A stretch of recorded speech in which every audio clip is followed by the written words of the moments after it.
chani jam dun ki web tuy ta chani jam dun ki web tuy yamma wal ko chap joy ki web ko bai jam abidi. When the name Sudan is mentioned, one cannot fail to remember the story of slave trade, civil wars, and Darfur.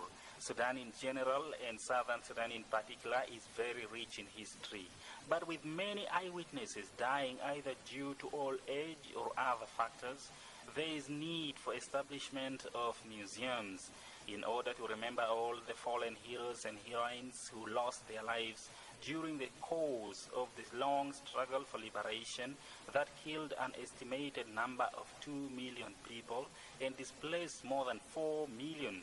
Sudan People's Liberation Movement, Southern Sudan's ruling party, has already started the process of having a museum in Juba.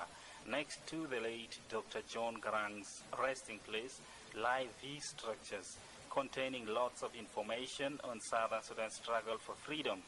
The importance of archives is that, in fact, it is the heritage, it is the custody, it is the custodian of our history, such that the generations that will come after us will have to know what has come before them. This is actually the foundation of the culture and the heritage of those generations, so that they will build on what we have already laid down. And when the SPLM planned to have these museums, it is planned that we will have museums and archives in all the 10 states of Southern Sudan, and also the 3 areas, Blue Nile, Southern Kordofan, and Abyei. We have the offices of culture, information, and communication in those places, and we have people who are actually collecting all the items that regard our culture and values of our society. We have things that were brought also from Southern Blue Nile. We have them, and we'll bring more from Southern Kordofan in the near future. There is no any nations, civilized nations, always have a museum containing its archives. You see, these archives are the things that reveal what have been done before, because it gives a message that a liberation struggle didn't come out of blue. What are the instruments have been used? What brought CPA, for example? What are all components of the struggle? The struggle have been brought by so many instruments, including food is part and parcel of asset which really can let human being to have energy to do his missions, spear, guns, and a lot of things. These are components of all, these are the history assets makers. You see, this is what you have seen as an archives. Archives are the things that can tell to people the past, the present, and the future. You see, this also can let people to plan. What are the next plans we have? How can we defend ourselves? What are the means of defense? You see, these are the means of how human being can defend himself from the danger. Records and archives are at the heart of information society. The museum has history of SPLA, SPLM struggle. However, it doesn't target only the SPLA, SPLM matters, but all those who laid their lives for the freedom of the people of Southern Sudan. We are still going to collect more photos. There are people who have not yet got their photos. There are people who have not yet got their names. Because this liberation war and the martyrs we are always remembering every year did not start only with the SPLA, SPLM. They started a long time ago, and so we have had generations of martyrs. During the slave trade, our great-great-grandfathers started to fight a resistance war against the slave trade. And from that time, when we didn't have archives, we didn't have even an idea how to write. We are not able to document anything. What we have around here is a different weapon. We have a traditional weapon, which is spears and arrows. These are traditional weapons which has been used at the time of slavery. Again, the second stage of our war is Anyanya 1 weapons, as well as some of it have been used by those of Anyanya 2. This part here is SPLA weapon, which has been used since 83 up to 2005. Here are a few of them, but not all we brought here. We just bring very few of it. The necessity for the long-term preservation and accessibility of archives is now being taken into account. And they must be kept for the remember for the coming generation to come, and when they come they will see that our ancestors have been using this, and that's why they brought this independent. Majority of the people in Southern Sudan believe that the late Dr. John Garang and all the martyrs are not dead, but that they continue to live in the comprehensive peace agreement. Everything has got a price. They didn't die. Of course, without sacrifice, let us see Jesus Christ. If not, was not his crucifixions, we couldn't worship him today.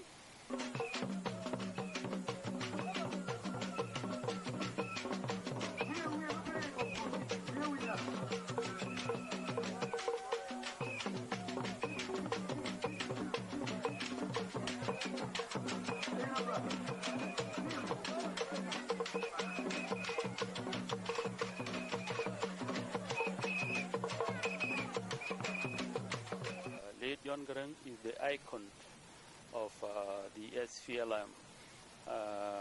We started with the time he was just a young man like any of the youth before even he participated in the Anyanya 1 war, because late Garang was a soldier in Anyanya 1 as well as he became a soldier and the commander-in-chief of the SPLA and the chairman of SPLM during the 1983 to 2005 when the CPA was signed. So we have the personal items. You can see late Garang as a young man in the first photo where he's wearing their red shirt and smiling. Then he was by then enjoying the normal life the youth enjoy in South Sudan. Then you see also the young couples of Maboratem, John Garang himself, as well as his wife, Madame Nyandeng, when they newly got married and they were young couples. It is that now we can connect how this family became instrumental in heading a liberation movement like SPLM. And it is important that the children of our children will know that this was the man, this was the family that contributed to the freedom of people of South Sudan. We will also have his personal items. And before personal items, we can see the manifesto of 1983, the first manifesto of the SPLM, then when it was newly formed. And we have put it there in the archives because it is going to signal the start of a movement that brought CPA and all the principles, objectives, and values of the movement were spelled out in that document. It is followed also by other documents like the manifesto, the new manifesto of 2008 when it was rewritten again after the CPA, and we have also the constitution of the SPLM as a party. As we move on, the gap when Comrade late Garang, the chairman of SPLM, former chairman of SPLM, was in Anyanya 1, we don't have those photos here. It is also what we will need to feel such that the full circuit of this great man is fulfilled. We have put also the items he used when he was alive, like his caps, the clothes he used to wear. We are putting them there because they are a reminder of those days when late Garang was actively managing the SPLM and directing the war. You can see also the late hero in leading military uniforms, leading battalions, talking to recruits until the time actually he died. You can see where he's wearing that beautiful necktie. That was the last time late Garang was seen in that civilian uniform.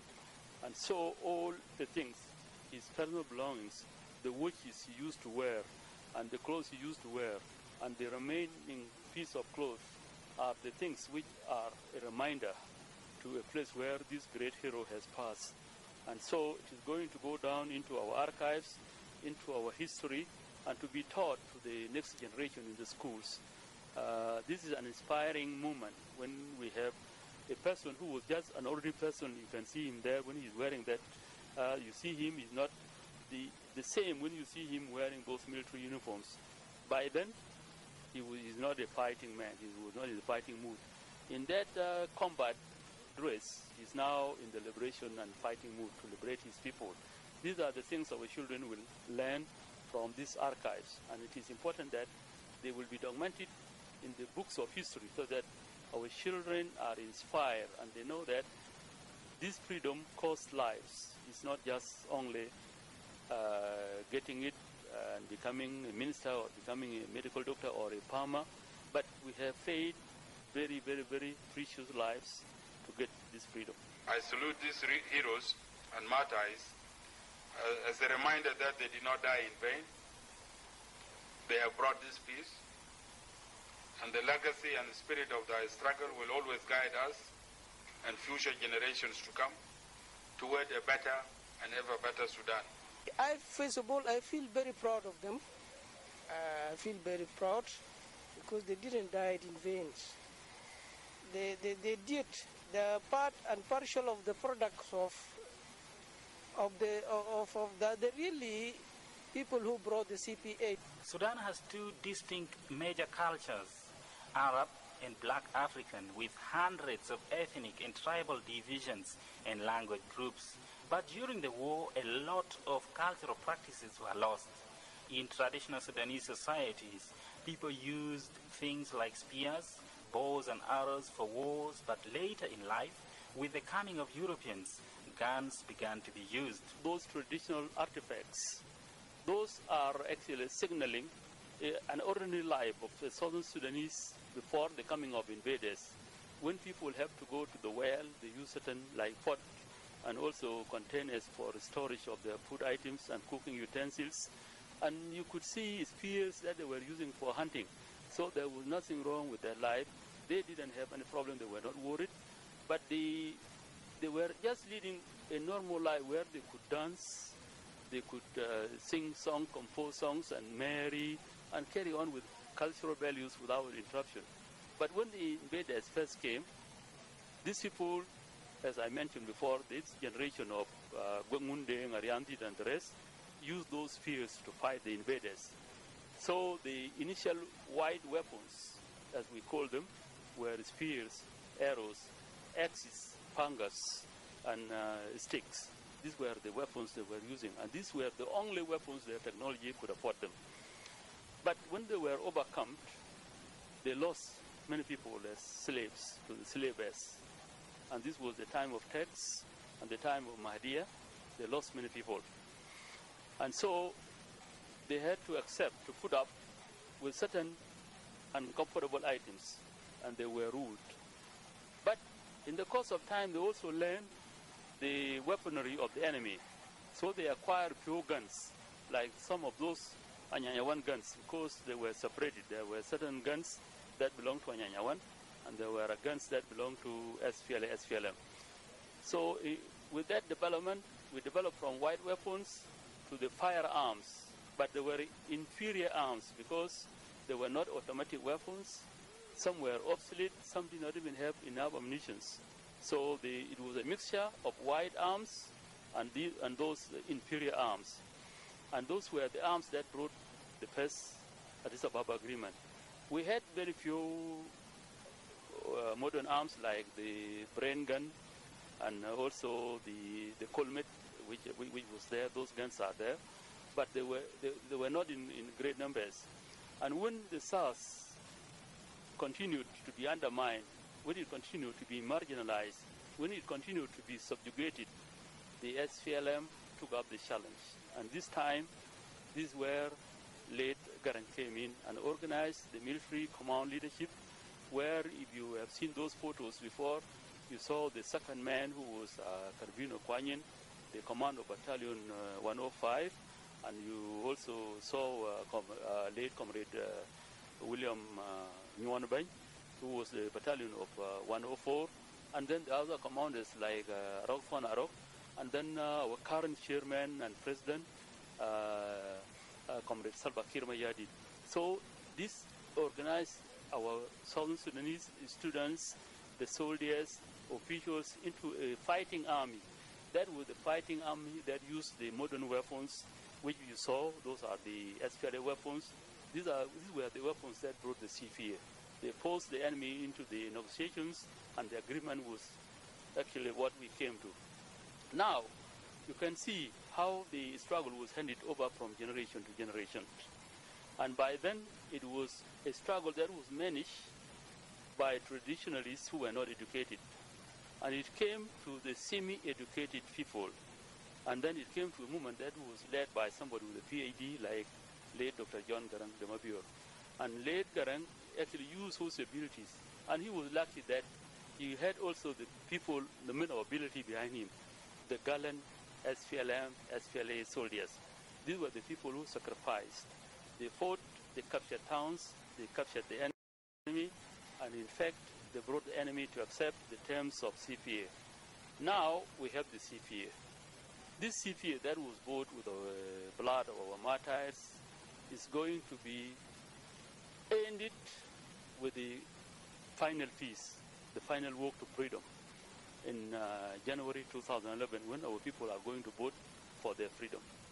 Whatever the referendum results on self-determination will be at the end of the 6 years, whether we are one country or whether we are two countries, we will always ever be grateful, and we will always remember our fallen heroes and martyrs. In fact, problems will never be over with Southern Sudanese losing some of its best brains in Dr. Samson Kwaje. We hope that the dream of the late Dr. Garang will be realized through faithful implementation of the CPA, Comprehensive Peace Agreement. The country is mourning the death of one of its best liberation fighters, late Dr. Samson Kwaje. This is something very bad. It has hit us at the time we wanted this person to be around, because late Kwaje was the man who was committed to the struggle. He was our spokesperson of SPLM during the struggle, and also in the government he became a minister of agriculture, and at the same time when we went for the last elections, he was the good architect of our campaign.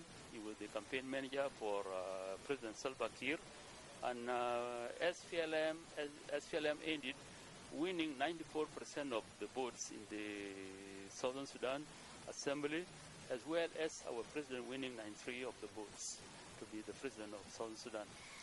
This was the work of a man who will miss among us today. We are going to mourn him, and we actually pass condolences to his family. In the late Dr. Samson Kwaje, Southern Sudan lost a visionary leader, a man who was able to keep and articulate the aspirations of the people of Southern Sudan together. He too will be remembered forever in Southern Sudan, and his life history will enter this museum. Rest in peace, Dr. Samson Kwaje.